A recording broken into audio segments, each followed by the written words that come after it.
저번 야생 영상에서 건날개까지 얻고 오버월드로 복귀했습니다. 건날개를 사용하기 위해서는 폭죽이 있어야 하죠. 폭죽을 만들기 위한 화약을 얻기 위해 모팜을 만들겠습니다. 모팜을 만들기 위한 재료로 돌을 조금 캐주었고, 발사기를 만들기 위한 활은 주민 거래를 통해 얻어주었습니다.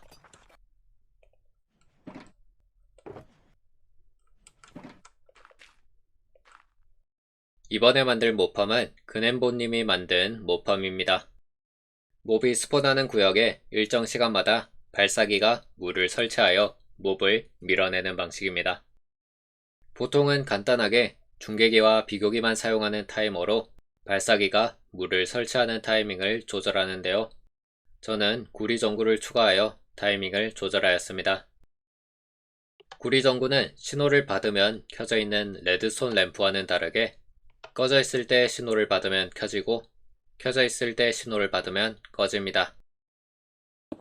그리고 켜져 있는 구리전구 옆에 비교기를 설치하면 구리전구가 켜져 있을 때 신호를 출력합니다.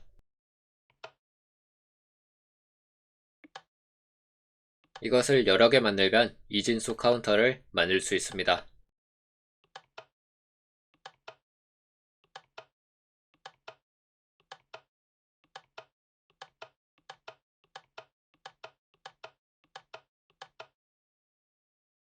모펌을 만드는데 이진수 카운터가 왜 필요한가?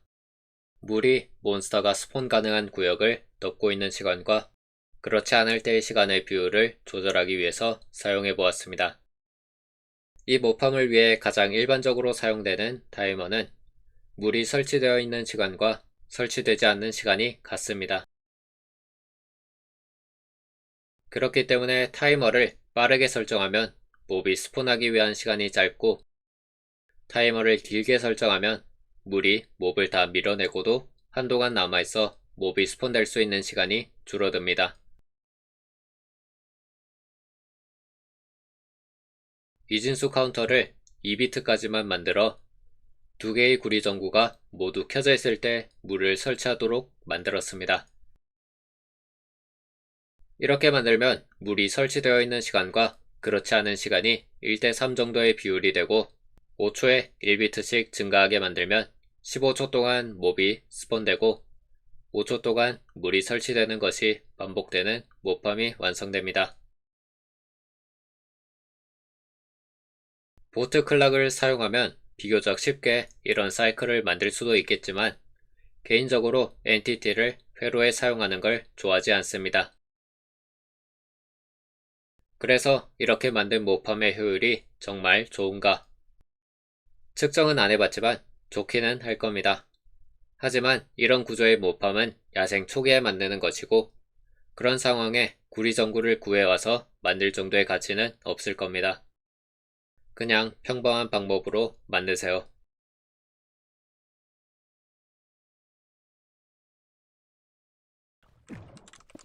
모팜을 다 만들고 모팜 근처에 있던 유적의 보물상자 지도로 보물상자를 털어주었습니다. 수중호흡의 물약은 나중에 스펀지 구하러 갈 때 사용하면 되겠죠. 보물상자 근처에 거북이가 있어서 거북알도 구했습니다.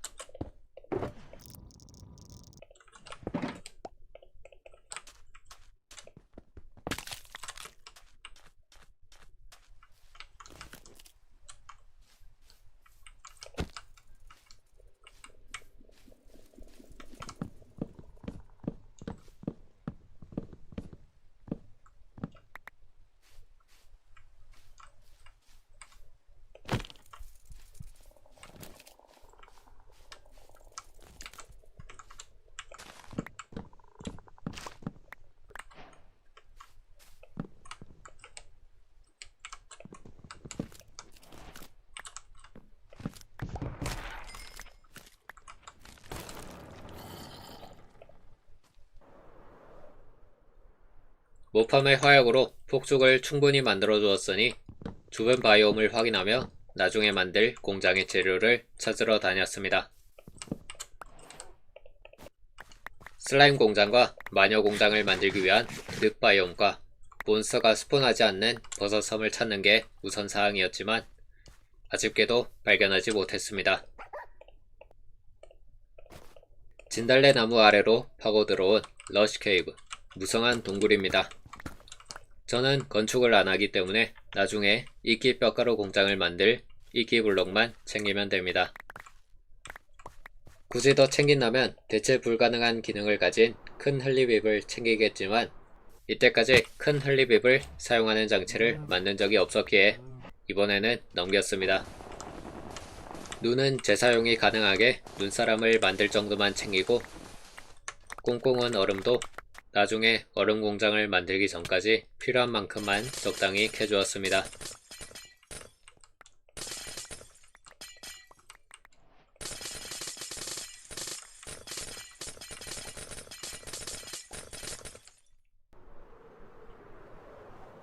원래라면 레드손 장치를 만들 때 염료, 색깔 정보는 선택사항이지만 크리에이티브에서 폭죽으로 컬러 디스플레이를 만들었기 때문에 나중에 염료 공장으로 만들 2칸 높이 꽃들을 챙겨주었습니다.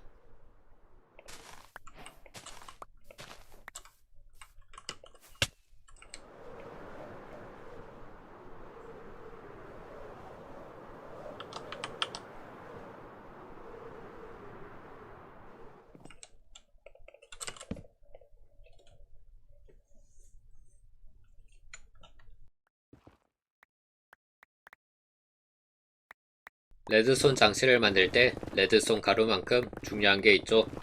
석영입니다. 자바 1.5 버전 레드손 업데이트에서 석영이 추가되면서 레드손으로 할 수 있는 것들이 보다 다양해졌습니다. 석영이 없던 이전 버전에서도 레드손 횃불, 중계기, 그리고 필손을 사용하여 대부분의 회로를 만들 수 있지만 제작에 석영이 필요한 비교기와 관측기를 사용하면 보다 작고 다양한 장치를 만들 수 있습니다.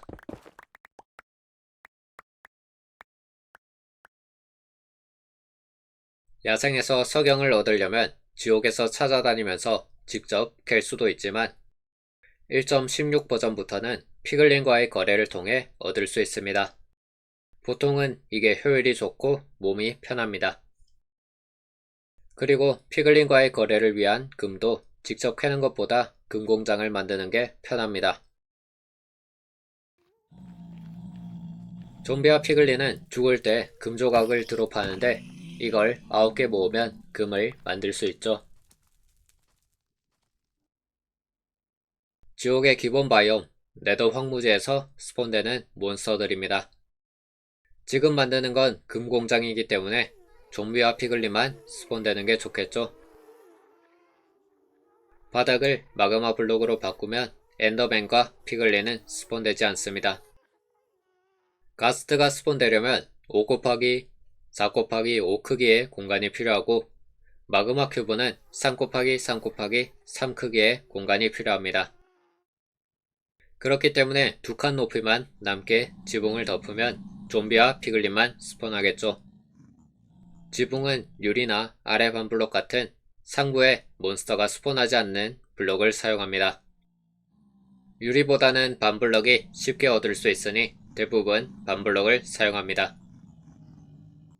혹은 지붕을 전부 덮지 않고 재료를 줄이기 위해 2칸씩 띄우며 설치를 해줘도 3 곱하기 3 곱하기 3 크기의 공간이 없기 때문에 좀비와 피글린만 스폰합니다. 2칸씩 띄우며 블럭을 설치하기 위해서는 이렇게 일자로 설치 후 중간에 2칸을 부수는 방법이 가장 빠른데 그렇게 귀한 블럭을 사용하지는 않기 때문에 그냥 놔두는 사람이 대부분입니다. 이제 스폰된 좀비와 피글린을 죽여야 합니다. 플레이어가 중간에 서서 직접 죽일 수도 있겠지만 완전한 자동화를 위해서는 다른 방법이 좋겠죠. 언데드 몹들은 거북알을 보면 알을 깨기 위해 접근합니다. 이걸 사용하면 좀비와 피글린을 구멍으로 유도하여 죽일 수가 있습니다. 지금은 피글린들이 알에 접근하기 위한 길이 없기 때문에 구멍 끝에 멈춰 있는데요. 다락문을 설치해주면 실제로는 길이 없지만 몹들의 AI는 길이 있다고 판단하여 다락문 위를 통해 거북알에 접근하려 하고 구멍에 떨어집니다. 거북알로부터의 거리가 너무 멀면 피글린이 알을 인식하지 못하기 때문에 알을 인식하는 범위 안에서만 피글린이 스폰하도록 바닥을 원형으로 만들어줍니다. 이렇게 많은 사람들이 한 번쯤은 따라 만들어본 금공장이 완성되었습니다. 피글린이 떨어지는 구멍 아래쪽에 금조각을 모아주는 호퍼를 설치해주면 완성이죠. 1.21 버전부터는 크래프터, 제작기라는 레드스톤 블럭이 추가되어 금조각을 자동으로 금주개, 금블록으로 바꾸어 상자에 저장할 수 있습니다. 이전 버전에서는 금조각을 상자에 저장해야 했기 때문에 상자를 많이 설치하거나 자동으로 셜커박스에 채워주는 장치를 사용해서 저장 공간을 효율적으로 사용하는 게 중요했지만 이제는 그럴 필요가 없습니다.